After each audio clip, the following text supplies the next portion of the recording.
Hey, what's going on, everybody? What's going on, everybody? Once again, it is a little bit after 3 o'clock on Sunday, 3 o'clock Central Standard Time on Sunday. So, y'all know what that means. We are live for another exciting episode of Book Talk Live. I know last Sunday, y'all were like, man, he didn't do Book Talk Live, but I left a video for y'all explaining that there were some amazing things getting ready to happen. And one of those amazing things happened just yesterday.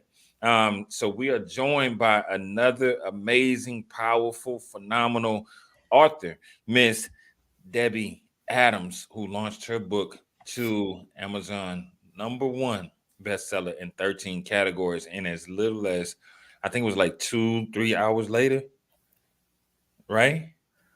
How you feeling today, Debbie? I am awesome. That's good news. Now listen, I could go on and on about who Debbie is and tell y'all some of the things because I promise you, she has one of those stories that is just something that you couldn't even begin to imagine or even understand. But she lived through it and she's here to help others. So Debbie, introduce yourself. Tell the people a little bit about who is Miss Debbie Adams. Miss Debbie Adams is a writer and a nanny and a survivor of some, as you said, very extreme abuse, and a happy and content person today at 55. There you go. And she's still being nice, right? So when we talk when we talked about your story and when you first came to me, you said I got a story, it's powerful, and I'm ready to put it out. I said okay, and started to read your story, and now I kind of understand a little bit more of you. So tell us a little bit about some of the things that you've been through that and for those of you who are out there, just let me say it this way. Her story is there's a lot of triggers in her story. So if you have been through some traumatic situations, her story is one of those traumatic stories. Even when I say powerful, I'm not saying powerful like, oh, she's just like super rich and super wealthy and she's just changed the laws. Not yet.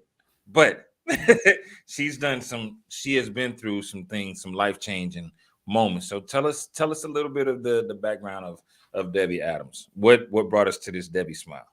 What brought us to this Debbie spot? Well, it should have been a happy story from the beginning. My mom and dad were traditional. He was a doctor, she was a doctor's wife. They stayed home with the kids.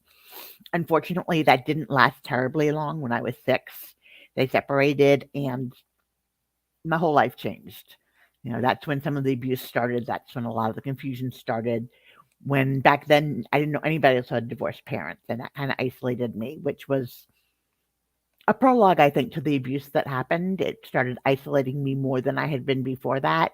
So I didn't have anyone to turn to or to tell when the abuse was going on. Um, I also kind of mirrored that childhood when I got married. I was with my ex husband for 12 years, and the subtitle of the book is Overcoming Sexual, Emotional, and Psychological Abuse. So I think that's enough to say about my marriage. That's where a lot of that was, my marriage and my childhood. So after I left my marriage, I was really lost. I wanted to do something that mattered and something that made a difference in the world, and I just couldn't seem to find a place where I could do that. And got pretty low and ended up in psychiatric care, which I had been before that also. And I found a great therapist and a really incredible support group. And I started putting pieces of me together, and can't say back together because a lot of those pieces didn't exist before that. But I learned how to navigate relationships through those two things. And then through relationships, I managed to learn how other people worked, Mhm. and that I was not a unique person in this universe. I Yeah. thought that there was just nothing more horrible or awful than me. And yet I also had this persona that everybody saw that was smiling and happy and positive, and they thought that was really me. I'm not surprised it was really me. I just didn't know it yet. Yeah. Absolutely. And listen, one of the things I love about you is that yeah, these days you do smile a lot more. And I'll say that just knowing your story, you have gotten to a place where Your energy is magnetic. It's Thank it's you. contagious, right? And so that's why I want people to understand um who Debbie actually is, because Debbie isn't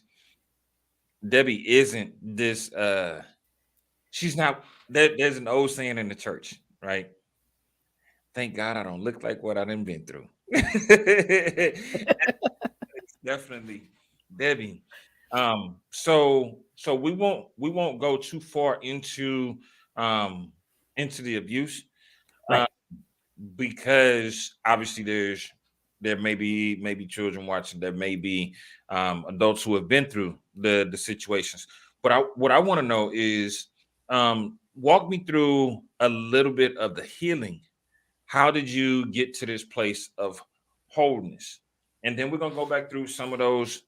We'll go back through a few of those good memories, and even some of those not so good memories from your past. Yes, I think that a lot of it was built in relationships, learning that there are multiple levels of relationships. You have your casual relationships, people got to dinner with sometimes, and then you have your really close friends. And I did not know how to be in any of those kind of relationships. So it was a trial and error. And as I said, that support group was really great because you could be genuine there and people accepted you. And all the times I said things that I sure would make them hate me, it didn't. It made them actually like me better to know a real part of me. So I did learn that people want you to be authentic and they need you to be authentic to be able to have a relationship with them. I also came up with a lot of tools that I used to control my raging emotions so that I could get down to the calmer level that I live at now. Um, do you want me to talk about those tools at all? You can, I mean, we can jump into what is before we do that. you Mhm. mentioned you mentioned the group, right? And what Yeah, most people don't know what the group is yet, because they haven't jumped into winning over shame, right. right? Again, winning over shame, number one on Amazon, 13 categories so far. I'm saying so far because she's still going. But for those of you who are out there and you're wondering, like, what is group? What is group?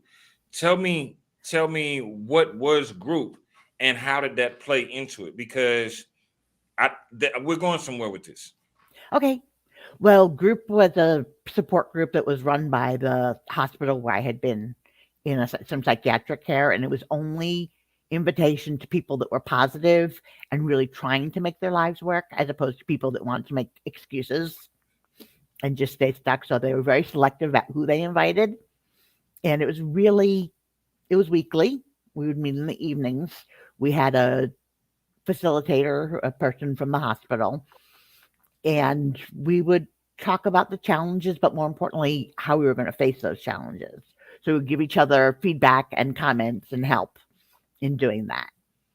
Yeah. And I was quite successful in that group of feeling better myself, but I also eventually was occasionally allowed to co-lead the group, which was an awesome experience.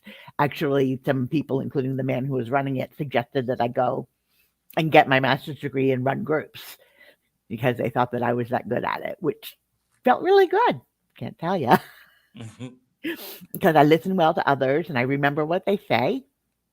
I have a mind that can put the pieces together, not only for me, but for other people, which is one of the reasons I really think that this book can help people. I think it helps to put those pieces together for some people. Yeah. So the group lasted about 2 or 3 years, I think we were in it. And unfortunately, the hospital changed the direction they were taking it in. But a group of us did keep getting together for another year or two. So we had our own little coffee clutch kind of a group that we still addressed our problems and got strength from. Absolutely. So two things I'm hearing in that. One, when you're talking about group, you're talking about going to group therapy, right? Yeah. And the reason that I'm bringing that up is because you know and I know that there are a lot of people out there that are still suffering from trauma from their childhood, right? One of the biggest pieces of advice, and I'm still thankful to the woman that told me this, even though we no longer talk on a consistent basis. She said you have to heal the little boy inside of you. She said Mhm. you have a successful plan, you have a successful idea, you have a successful charismatic personality. What's wrong? And she was kind of rubbing her head. She was like, you haven't healed the little boy inside of you. And that's what so many people out here are dealing with. And they're scared of therapy because it has this quote unquote stigma, right? But the truly happy, Debbie is truly happy, right? If you, I challenge any of you to connect with Debbie on social media and just see how amazing her personality is, how much you'll laugh and how much you'll smile just from being around her, and that comes from her healing, right? So Yep. that's the first thing. So you mentioned group therapy, but then the other thing is community, Mhm. right? How important has community been for you to actually go through your healing process? Very important. There were people there who could be happy for my successes and sympathetic when I didn't have quite so many successes. And I was really kind of adopted over time by different families, and I would be welcome in their birthday parties and their Christmas celebrations, and had a family that I never had. And that was very healing, just to be around good, wholesome, trauma didn't touch here kind of people. Yeah, absolutely. Yeah, that community is important. When you find the right community that you belong, and there's other communities that we're going to touch on because one of those communities today would not be joining us for obvious reasons, right? Do you mean the one before my marriage broke up? No, no. You said there's a certain group that you're a part of that will Oh, not be on yes. today for, so we'll talk about that in a moment as well. But I love what you're saying, like the community, because there was different levels of community that you've experienced throughout life, but the one that was most helpful to you, some of the ones that were most helpful to you were the group therapy, and then there was another group that I'm alluding to that helped you to kind of see your way out because you were able to help others through being connected to this group. What was that group that I'm talking about? I don't know. You'll have to remind me. I'm a little nervous here. I think you, in your book, you mentioned that there were a few ladies that started coming by and started, From my church. come on, come on. My church community was very important to me. Sorry, that's a little further back. I lost you there. No, they were wonderful. They came and they had found me that I was inactive in the church, and they came and they loved me back into church. I would make plans with them and not show up over and over and over and over again because I was very ambivalent. And they didn't care. They're just like, oh, that's fine. We'll see you next time when you're available. And it took a long time for them to convince me to come to church and longer to become consistent there because my church has a lot of very big families and lots of children in them. And I didn't get to have children, and that kind of rubbed me raw in the beginning. So it Yeah, took some time, but yeah, I still am very active now, probably more so than before, even. A absolutely. lot of my support and a lot of my encouragers and a lot of the people who are planning on buying my book come out of my church. Absolutely. And the reason I wanted to bring that up is because I know that just like people have trauma from the past, there's a lot of people with church hurt, right? Yeah. And that's a new term that's floating around a lot more. You know, I don't go to church because, and Hmm. then, or, you know, I missed an event and then they just made me feel like I didn't do anything. And I was, and you're like, no, they just loved you back. They loved you back. And that was the reflection of what you were looking for and what you needed in your life Yes. at the time, right? Yes. So we're gonna come back. We're gonna touch on some of the hard stuff Okay. in this next segment. So for those of you who are out there that are tuned in, um, get ready to really go in depth with Miss Debbie Adams as we talk more about her story, her journey, and how she is winning over shame. If I can just keep it just all the way, just 100 with you. Like for me, BOBM this is the company that helped me to take what was, how can I put it? What was just an idea, right, in my mind. And it sounded good when I said it to my students that, hey, I'm going to write a book. But then allow that to now become something that's not just realized. I've not only wrote one book, but I've written 3, or actually 4 books. This will be the 5th book that I've either wrote or helped to write. 3 of those have become #1 bestsellers, 2 Amazon bestsellers, and one of them is international bestseller. And I'm just saying, like, if it wasn't for BOBM, and not just the publishing side and the writing the book side, but I'm talking about the coaching, right? Helping me to understand that, you know what, this isn't just pages that are collected and put into a book. No, this right here is a whole business, something that can generate multiple streams of income. And that's exactly what it's done for me.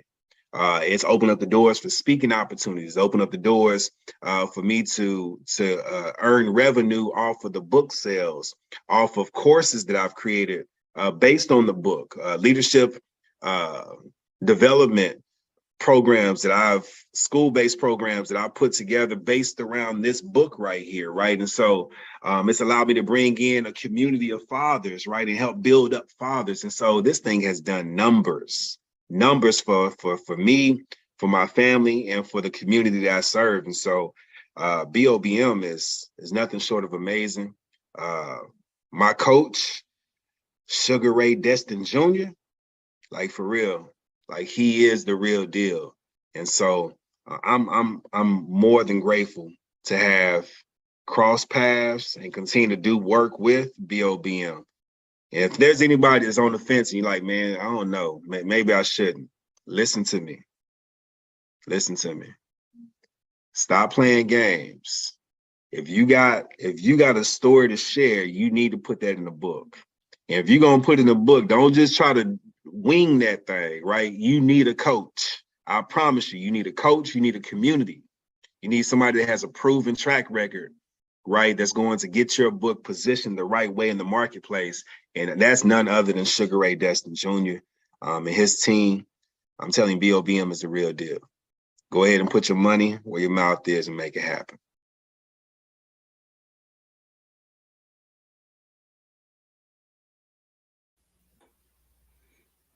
All right. Listen, we are back. My man, 100 grand, Darryl Wayne Thomas Jr., he was actually in the first class that we did for the Business of Books Mastermind program, hence the term BOBM publishing, right? And he's taken it and ran with it. He really is running laps and tracks around everybody else right now. And I'm so super proud of him. Now, we're back with Ms. Debi Adams. In case you missed the first part, we just kind of talked a little bit about her healing, and we talked about some of the things that she's been through, and how she is continuing to grow and go to the next level in her life. But we are going to dive in and dive into her story just a little bit more, because I know that there is so much more. Y'all are like, okay, she went #1. What is her story about? Right? Well, Ms. Debi, are you ready for this? Maybe. Okay. Yeah, Debbie's always like, you never tell me what's next, because I'm always on the fence. This is I want you to kind of talk a little bit about some of the things. What was your childhood like? Because you said it wasn't normal. So walk us a little bit into your childhood. Well, in my very early childhood, before my parents split, when I was about 4, when I was about 4, my father tried to kill himself in the bathtub, and I guess chickened out, and I was the only other person home, 4 years old. And he called me into the bathtub, and I somehow pulled him out of the bathtub and jumped up and down on his chest. Now, I'm not really sure why he needed me to do that. That's what he told me to do. But I was really sure that it was something wrong with me that he had done it. And in the same period of time, our puppies, we had puppies and they died. They got out of the house and ate some glass. And I was sure, my father said, somebody left the door open. And I was sure it must have been me because grown-ups don't make mistakes. So that really sets the foundation of feeling like I shouldn't be. There was something really wrong with me. And when I was 9, my father abducted my sister and I from my mother's custody. Mm-hmm. And that was the worst of what I lived through in my life. He left us in the day-to-day care of a group of 5 grown-ups that I call they. I don't even remember their names anymore because I don't give them the dignity in my head of having names. Yeah. There was a lot of sexual abuse. There was a lot of psychological abuse. There was some rape. And my father would teach me how to do sex acts. And then miraculously, they were demanding the same things. I was 9 years old. It didn't occur to me my father would give me to somebody else that way. And I was probably in my 40s before it occurred to me that that's what had happened. Because, it was all my fault. Who did I know? I was a little kid and my dad told me I was so important and I was like a grown up. And it was really hard going back to my mother after that because I didn't have warm fuzzies about my mom. My mom wanted to change who I was. She thought I was too much like my father and that would be a bad thing. So she really rode me pretty hard. And the ramifications of all of that abuse and having to keep those secrets just channeled down through my childhood and adolescence and into adulthood. Yeah. And then I met my ex-husband. And as I said, my relationship mirrored my childhood. So it started out really great. It's okay to talk about that now? Not yet. Okay. I still want to kind of dive into the childhood because I know where your, kind of some of the things that your ex-husband did but we're still inside of your childhood. Like you said, there was a lot of, I guess it was grooming that was going on. That's the term Yes, that I've heard. And definitely. so you were being groomed for certain things, Right. right? So as a child, what did it look like to people on the outside? Because what I'm trying to get to is obviously there's still things like this that are going on, right? And so what were some of those things that as the child that was on the inside of the situation you experienced, but the way it was perceived on the outside, what did that look like? I was a fairly unliked child. Mm-hmm. I was very difficult. I was full of fear and anxiety and anger that I couldn't express. And when my mother would try to get people to babysit so she could get a day off, nobody would ever take us twice. I had one family member who would take us every year. But other than that, we were too difficult. People didn't want to deal with it. I was surly and not very well kept and resistant. I didn't want to do the fun things everybody wanted me to do. And that is not something people like in a young child. So, yes, if you're looking at a young child today, it's very possible that if they are very unliked or don't take care of their body or only like authority figures and don't get along with other children, those can be warning signs. Although the opposite is sometimes true also, but I didn't get to live through that too much, being the perfect child that everybody loved. I got there in high school. Yeah, absolutely. And so what you mentioned is as the child who at home it was a whirlwind going on around you. Yes. At school, what people saw was she's snappy, she's surly, she's not getting along with the other kids. But in a sense, you kind of couldn't relate to the other kids, right? I could not. Yeah, because the life that you were living didn't mirror the life that they were being taught about in school and the things that Right. most normal children go through, Yep. right? Was there during your childhood, were there any people that stood out to you at the school? I got along well with teachers. That's what I knew how to be, was to, insinuate myself in with the authority figure so they keep me safe. Yeah. So teachers liked me. I was very smart and I did all my work, Yeah. except of course when I got A's for things I didn't do. and and so I think there was a friend that came along uh during your childhood that you kind of looked up to, you respected, but kind of pushed away at the same time. You want to talk about that My one? friend Dave, Yeah. yeah, that was in high school. Oh, he was a sweetie. We went on a school trip and he sat next to me in the bus. And here I am, a 13-year-old girl who's avoiding anyone, let alone males. But somehow I didn't make him leave the bus seat. And we were going to a place called Ringing Rocks. And obviously you hit the rocks and they ring it. It's very pretty. And so he stayed with me the whole day. He held my hand a couple of times. And I was very excited. I really, really liked him.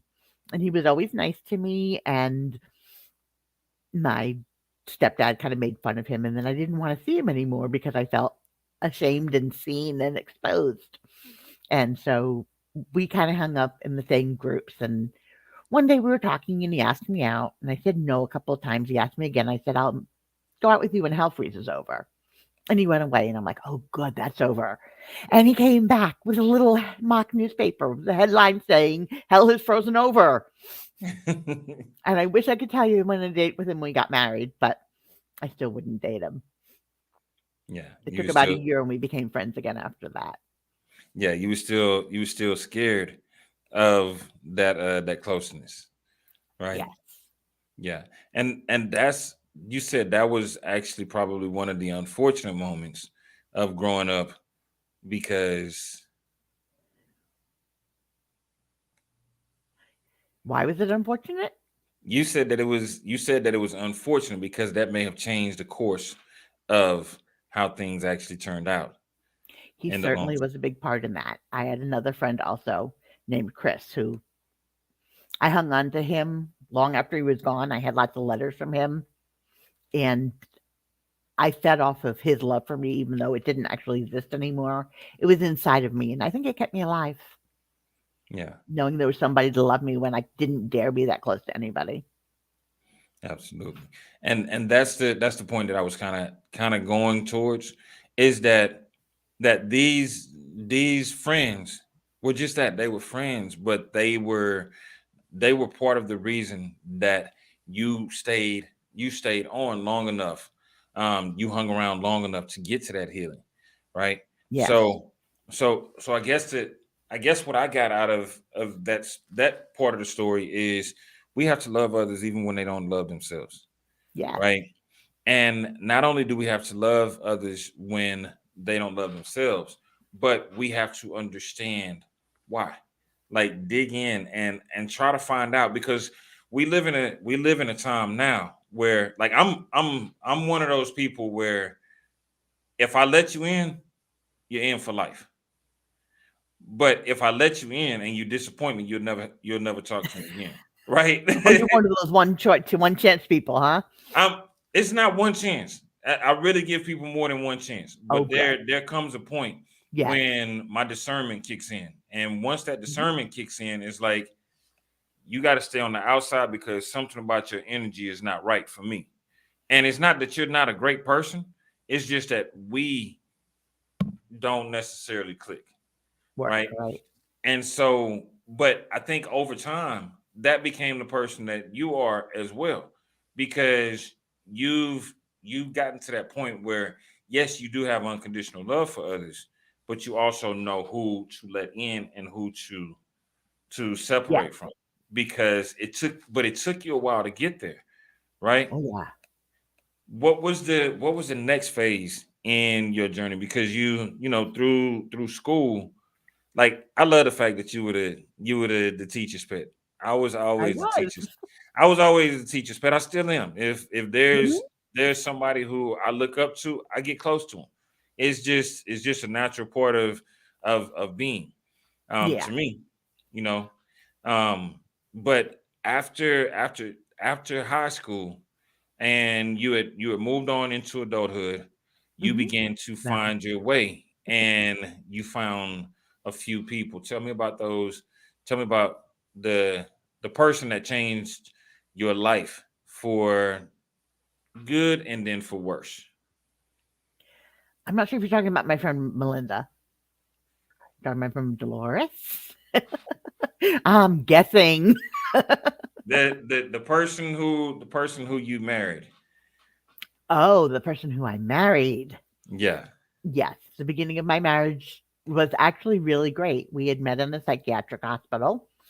Nobody told me you shouldn't date somebody met in a psychiatric hospital. So I'll just put that forward as a suggestion to other people.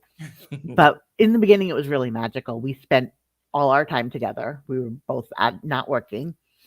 And we would play cards and play games and have sex and talk endlessly. And it was just magical having somebody who loved me and wanted to be with me. That was my only criteria for a person. And I got what I asked for. But I didn't ask for anything else other than that. So it did really go sideways. We got a computer when computer first started, and through the computer, his personality really changed. He became really obsessed with sexual things and doing them and having computer sex talk, and then it went down the phone, and then it became on video, and then it became in person. So the beginning was really healing, but unfortunately, the last couple of years were really damaging. Yeah. I I call it cyber pimping. Call it what? Cyber pimping. Okay. Like a lot of the cyber dating and things like that. Yeah, it turned into more than what it should have been. Yes, it And did. then it kind of, like you said, it kind of damaged it damaged not just you, but it damaged the relationship that you all had at Yeah. that point. Yeah. And so there was a lot that went on in that relationship. Mhm. And that's where a lot of the emotional, sexual, and psychological abuse came in. And when we come back, we're going to touch on a little bit of that, and we're going to talk about your journey as a writer. Excellent. Okay. Okay. So we will be back with everyone in about 2 and 2.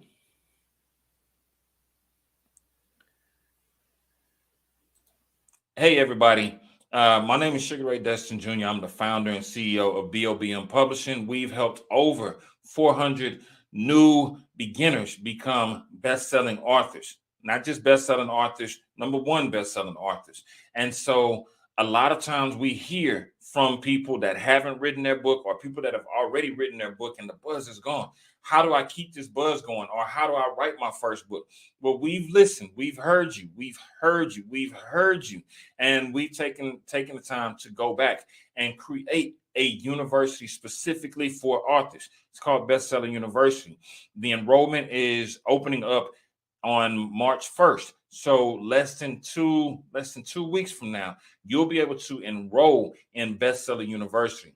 Now, is this done for you publishing? No, this is all information that you can do at your own pace. Self-paced courses that teach you how to write a book, how to market the book. And if you want that group or one-on-one feel, we have some additional courses that are coming. We're bringing back our flagship course, the Business of Books Mastermind, which helped so many people to understand how to brand, how to market, how to build an audience, and the opportunities that come from your book. So this is exclusively for you. If you've been sitting on the couch and you've been waiting on that opportunity to get your book out there, get it in front of the right people and maximize those opportunities, Bestseller University is for you. There will be an investment for it, but once again, most of the courses in Bestseller University are self-paced. We want you to succeed as new authors because, believe it or not, we didn't start with 400 number one best-selling authors. We started with a dream. We started with a plan. We started with fear in our hearts, just like you started. And from authors who've been there and done it to now teaching you the strings and the ropes so that you don't have to go through the you don't have to go through the years and the months and the days and the weeks of trying to figure it out for yourself. We put it all together for you in one platform so that you can go in for yourself and a self-paced time. And if you decide that you want to publish on your own, by all means, the guides will be there. If you decide that you want to work with BOB on publishing, by all means, you'll have access to our exclusive Facebook group, Bestseller University. But all we ask is that you take a look and take it serious. This is your opportunity to take it to the next level. Don't sleep on yourself. And remember, everybody has a story. It's time to write yours. We love you guys and look forward to seeing you inside of Bestseller University.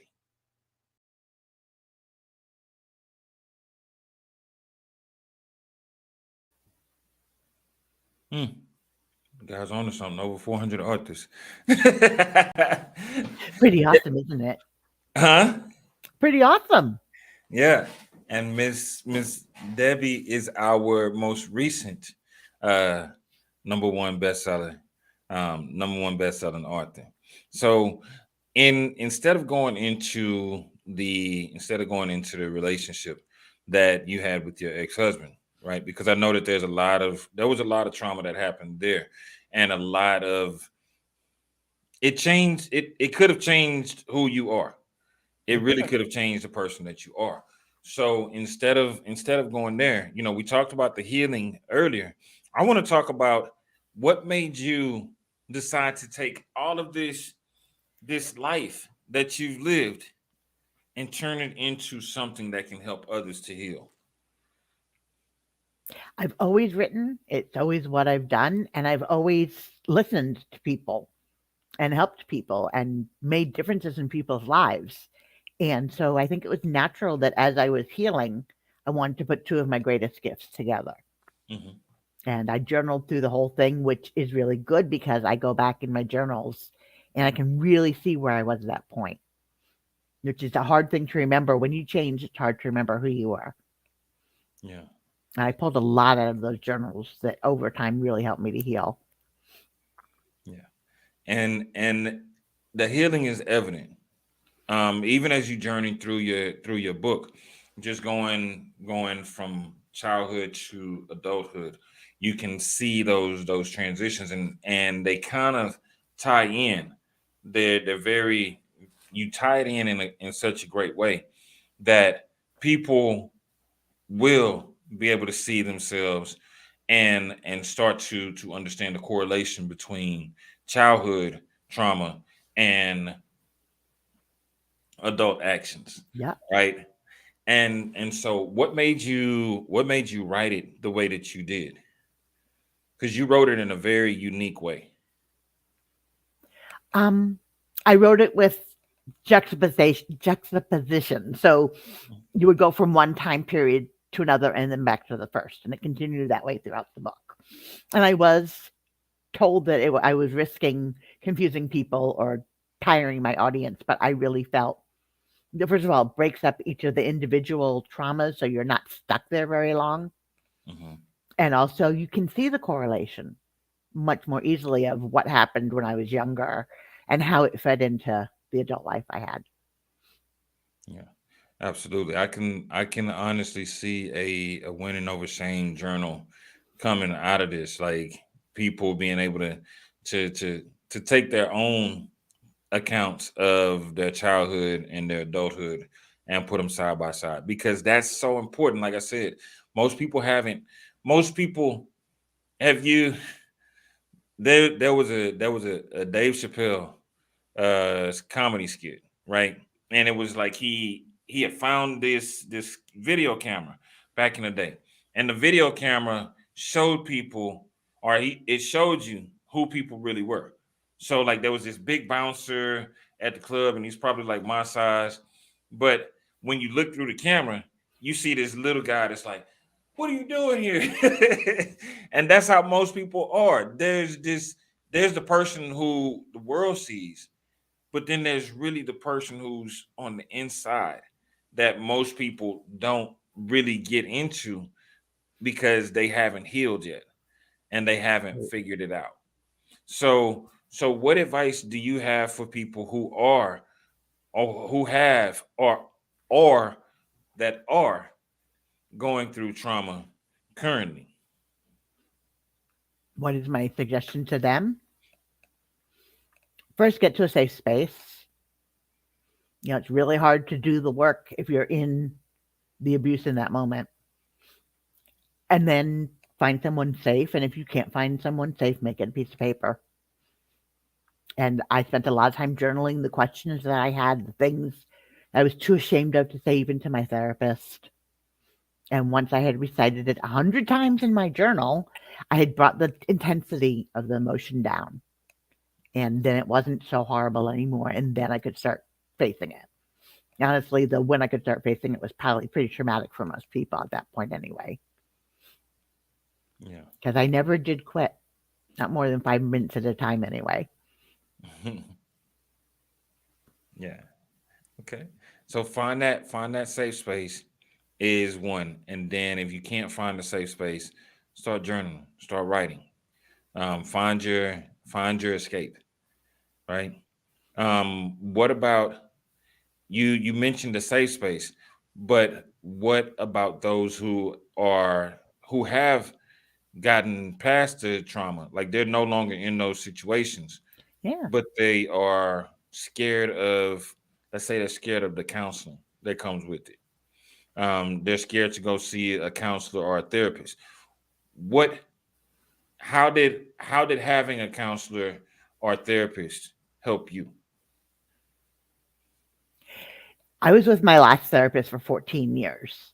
And just having that amount of time with somebody who knew me and held my story and who cared and believed in me and had boundaries and would not break those boundaries no matter what I did. It was really healing to have somebody who was a safe place and who challenged me as the years went on more and more on my BS, on Yeah, my excuses. And Debbie, that's not true. Look at you did this, this, and this. It's not true that you can't do it. So, absolutely. yeah, somebody who knows you and takes the time and cares is a very magical gift.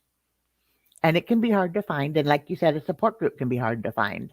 And they really are hard to find a good support group. The internet is miraculous and it's made those opportunities available for people. Yeah, yeah, And even if absolutely. you're in the situation now, some of those things you can start doing to build yourself up and make you strong enough as an adult, not a child's job, but as an adult to get strong enough to be able to face that you're being abused and be able to leave. Yeah, absolutely. Listen, the reason I asked that is because, like I said, the world right now is hurting. Right? If you just tap in and listen to most conversations, you'll hear pain from different levels, trauma from different levels. And I have the privilege and honor of working with people and helping them bring their stories to life. Some people have healed from their stories. Some people have not. Right. And I can recall a few authors that actually wanted to write some nasty grams inside of their books, and I was like, you shouldn't do that because that's not healing. That's actually going to, whoever reads this, it's going to add to their trauma because they're now thinking that it's okay to stay in that place. And then but the fact that you did heal and you talked about how you are now able to just genuinely smile, you're genuinely happy, right? Absolutely. Yeah. What does that feel like? Feel like there's helium in your blood. You say it Uh, feels like there's helium in your blood. yeah, it's just light and bubbly. And it's like when I got glasses when I was a little girl. I was pretty blind before I got them. And I got them and I saw that there were leaves on trees. Hmm. I'd never seen anything but this big blob of a tree. And now there were leaves there. And I feel like emotionally, I can see the leaves. Yeah, I like that. I Thank like you. that. You just reminded me of my first experience getting glasses. Like I have my contacts in just because there's a famous sitcom character that was around in the 80s and the 90s that anytime I put my glasses on, people are like, "You look like," and I'm like, I don't need that. I don't need all that attention in my life. But I do have my contacts in. And I was that kid that used to sit in the back of the classroom with all the other athletes, because I was an athlete in high school. And so we sit in the back of the classroom, and we were in our quote unquote cool place. But I couldn't see the board. Right. So the teacher would be at the front of the board, and I'm sitting there like this. I'm really just sitting there squinting as hard as I could to make out the words. And then sometimes I would go to the front. And when I got to college, I had my first actual eye exam, and I got glasses, and I was like, that's what an A really looks like Yeah. from back here. I like this. Yep. And so, and that's what healing is like, It right? is. So I commend you, because obviously different points of our life, we all have different things to heal from. Yes. But it's almost like when you're sick all the time, and you just get used to being sick, and you don't realize that everywhere you go, you're coughing, you're coughing, you're coughing. And finally one day, there's you take the magic pill, and you're no longer coughing, and you're like, and you notice that people are getting closer to you, and they're beginning to love on you, because you now have attracted a healed you've attracted people from a healed place. Right. And so you are now in that place. And so how does it feel, not only that you're healed, but that you're out here helping others heal? It's wonderful. It's everything I ever could have wanted in my life. Yeah, I have big plans for me. Yeah, there's so many more big plans. One thing I love about you is that you, even when we first met, right? Mhm. Some people, when I first meet an author, they're like, don't be too critical. You like, give me the raw. Tell me what I need to do to get better. And Yep. every step of the way, you've been that person. Sometimes we do this because you're like, For a hot minute. I need the answers now. And I'm like, mm-mm, you I gotta do. I wait. do. But I love that about you. Thank Um, you. what do you what would you say to somebody who's out there right now? And this one, I want you to dig in your heart, and and talk to the person out there right now who is either still in a bad situation, who has been in a bad situation, or who just doesn't realize that they need to heal from something that happened in their past. I want you to talk to them, and tell them what you would have told yourself back then. You can survive this. No matter how bad it's been, you lived through it. Everything you had thrown at you, you survived. It wasn't fun. It wasn't easy. It made me do somebody you don't like, but you are strong. You are a fighter, and you can survive. And stop hating that little kid sitting inside of you. That too. I tried to figure out how to kill mine for a long time. I figured if she was gone, I would be okay. And it's a cliche, you have to love your inner child, but you really have to accept yourself. If you can't accept the things that happen to you and have some empathy for yourself, you're nowhere near healed yet. And there's better things on this side, and you deserve them.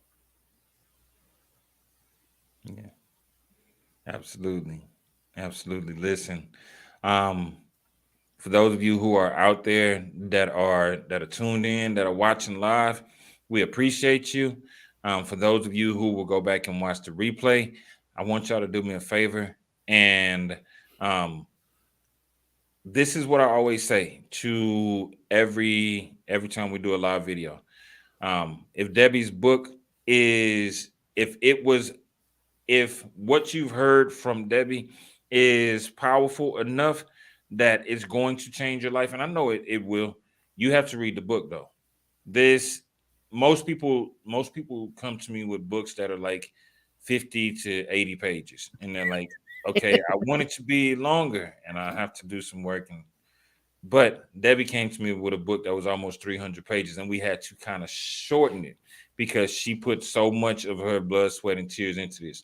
So do me a favor when you, what Debbie's gonna do is go back and add the comments add the link to purchase her book directly from her in the comments, and I want you to support her. I want you to show her that love by going directly to that link and purchasing a copy of her book. I never send people to Amazon to purchase the author's book. Not that I have anything against Amazon, but I want those authors to experience the joy of receiving those funds right then and there and being able to send you as the consumer that autographed copy, right? Um, Debbie put a lot into this project and she's lived through a lot. Like we really had to to polish it down so that we could give you an interview that didn't have a lot of triggers in it, because trust me, Debbie's life has not been all, as Rocky says it hasn't been all sunshine and rainbows. It's not all butterflies out there. There are some moments, but the smile that you see is a genuine smile of healing that came from a place that she had to work to get to. And so I've loved working on this project with you, Debbie, and continuing to work with you because you put a lot into it. And go ahead and close us out, and then we'll say goodbye until next week. Okay. What do you have? 30 seconds? It's up to you. Buy the book. Please buy the book. I believe it can help you. And I believe through reading that book, you will want to know more. And at the end of the book, you'll find out ways you can do that. Absolutely. I love you, whoever you are. I want to see you get better. There's plenty of room on this side. It's not like there's a limited number of seats. You're all welcome. And thank you. Absolutely. Until next time, we love you guys, and we'll see y'all next week. Love y'all.